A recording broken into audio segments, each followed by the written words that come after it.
Ronnie.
What shall I do with Mr. Holmes's breakfast? Isn't he up yet? Ain't no sign of him. Hasn't even took in his shaving water. I do wish he'd be a bit more regular in his habits. Meals at all times of the day does turn a house upside down. But you know, Mrs. Hudson, you always insist on keeping his meals for him. He never asks. Yes, but the poor man must eat sometimes. If I didn't see that he had a bite now and again, it'd have been in his grave years ago. I should go and bang on his door. Yes, sir. But sometimes when he's thinking out his problems, he's that cross when he's disturbed. He won't be this morning. He's rather good-tempered. And he doesn't want any breakfast.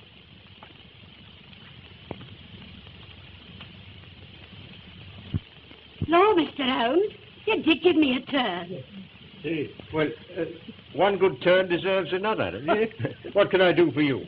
Some breakfast, sir. Oh, I've already breakfasted with the manager of the London and Commercial Bank. Oh, so they've sent for you for this? Are you sure I can't tempt you to a nice bit of attic? My dear Mrs. Hudson, you've always been a temptation to me, but attic, after a good breakfast, is not. No, you do carry on. It's a good job I don't take you serious. I'm perfectly serious. Jokes are not my strong point. Ask the doctor. I never see any of his. No. I've been wondering, my dear Watson, why you don't get the batteries of your car recharged. What do you mean? Well, you had great difficulty in getting your car to start last night. The batteries are run down. They are, but how did you know? You've a blister at the base of your fingers on the right hand. As you've not been sculling on the serpentine this morning, I deduced that you've been cranking your car. That's rather wonderful. That's elementary, my dear Watson. Elementary. Oh, let me give you a hand. Thank you, sir. Can you lift that? Yes. On the cloth on the top, Yes, that's good. please. There you are. Thank you. You sure there's nothing else I can do for you? No, nothing, thank you. Oh, wait a minute. Let me give you a hand.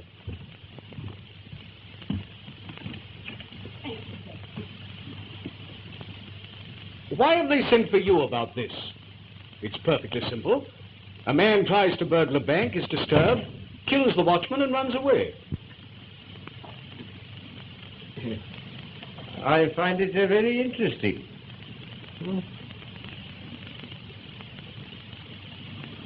Have you ever heard of Professor Robert Moriarty? No.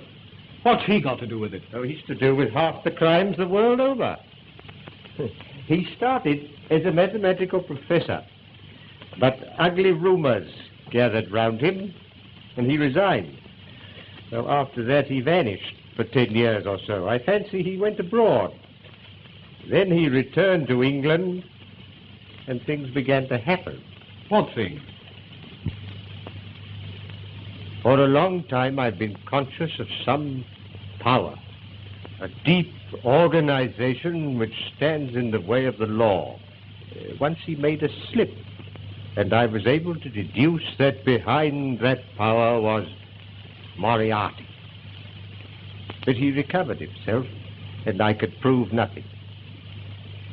He has hundreds of agents, none of whom have ever seen him. Sometimes an agent is caught, but the man who plans most of the crimes that are committed is never caught, never even suspected. He knows that I know of his activities. He also knows that up to now, I've been unable to reach him. And you think he's connected with this bank murder? I think it highly probable. Yes?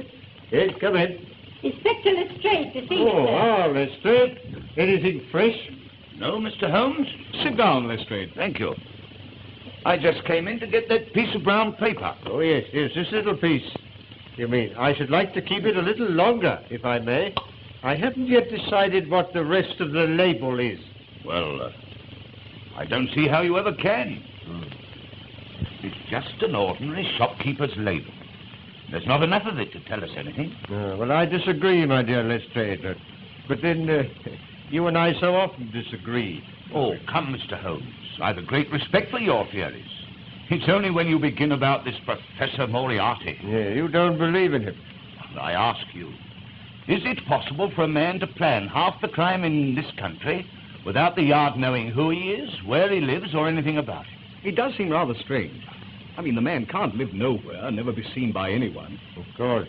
Well, lots of people know him, but they don't know that he's Moriarty. You yourself may know him. Jokes are not your strong point, Holmes. No, I'm perfectly serious. He has 100 disguises and 100 aliases. And I'm pretty certain he had a hand in this bank robbery. But it wasn't a robbery. The thief got nothing. He broke into the bank and... Have you ever tried to break into a bank, Lestrade?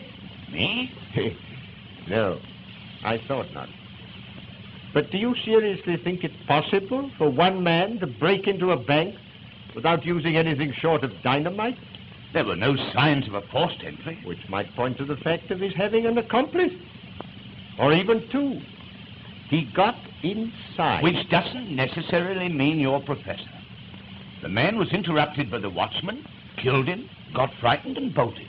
And yet, inside the safe, we found this piece of brown paper.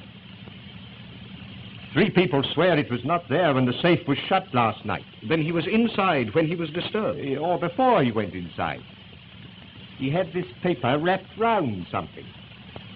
You'll observe that this end here is slightly torn and there is a blood stain on it. I therefore deduce that the struggle with the watchman took place first, and he then took his parcel into the safe. Oh, it won't work, Mr. Holmes. It won't work. There was £70,000 of note in the vault. Not one of them is missing. How true. How true.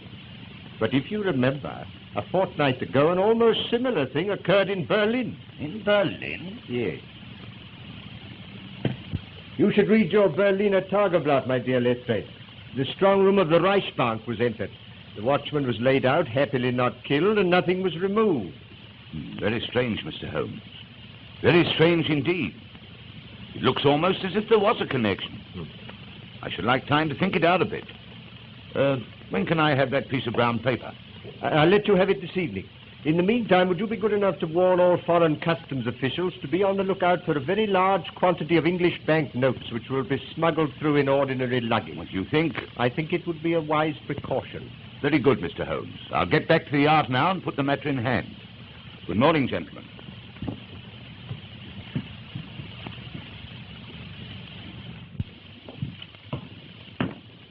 The chief has arrived, sir. Oh? What are his orders? He will interview Mr. Adair himself. Right. Send Mr. Adair in.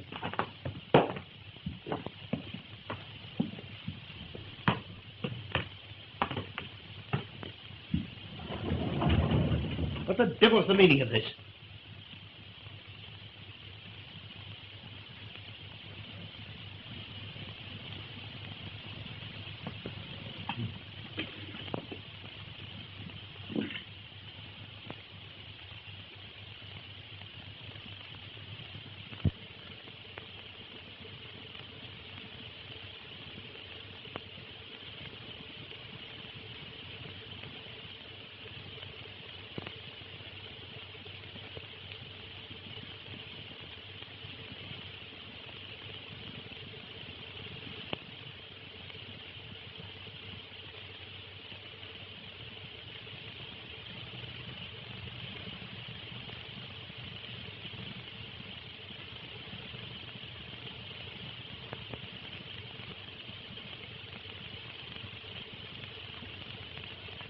Adair.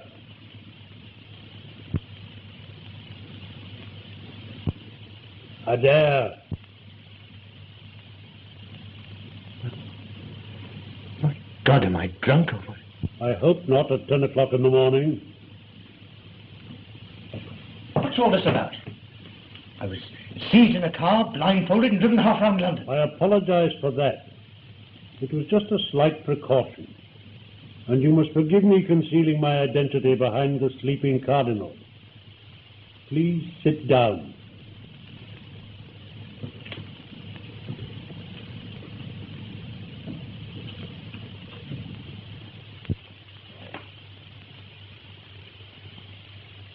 Are you Mr. Clink? Mr. Otto Clink? No. Poor Otto Clank must have been dead a good many years. What the devil's the meaning of this? Only that I have a slight favor to ask of you, Mr. Adair. Favor? Who are you, anyway? I understand that you are leaving on the Golden Arrow at 11 o'clock tomorrow for Paris. And if I am? You are going on Foreign Office business, and you will have a laissez-passer, which means that your luggage will not be examined by the customs. I want you to take a suitcase to Paris for me. I'll do nothing of the kind. Why should I? Because you can't help yourself. Don't be ridiculous. Sit down, Adair. You go to hell. Sit down. You have been cheating at cards. What? I repeat, you have been cheating at cards. Oh. I should have warned you that this picture is painted on steel. Sit down. All your life you have been interested in sleight of hand. Your trick of farming a whole pack of cards has been very useful to you, since your trustee absconded and left you and your sister penniless. It's a lie. You have taken to playing bridge for very high stakes. When you deal, you simply change the pack after it has been cut to you. You have a carefully prepared pack in the palm of your hand. You do the same when you cut a pack to your opponent. Now, this procedure, if publicly known, is not likely to lead to an advancement either social or diplomatic. In fact, it means the end of you. Who's been telling you this ridiculous story? Last night you made a slip. You dropped the ace of spades. Now I think I can count on your doing me this very slight service. Go on. A suitcase bearing your initials will be delivered at your flat at 9:30 this evening. You will pass it through the customs with your other luggage. I understand you have engaged a room at the Bristol in Paris. You will take your luggage there, and by 10 o'clock tomorrow night, the suitcase will have vanished from your room. You will make no comment. What's in this precious suitcase? That does not concern you. Yes, but it might be anything. Stolen jewels, bombs, heaven knows what. No, I'll be damned if I'll be made use of in this way. I feel sure that you will change your mind. In the event of your not doing so, you will find the only alternative in the box on the table. What do you mean?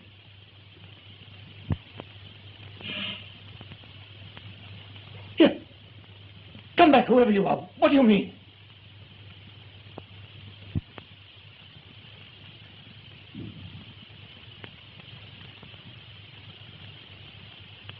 The only alternative. Oh, my God.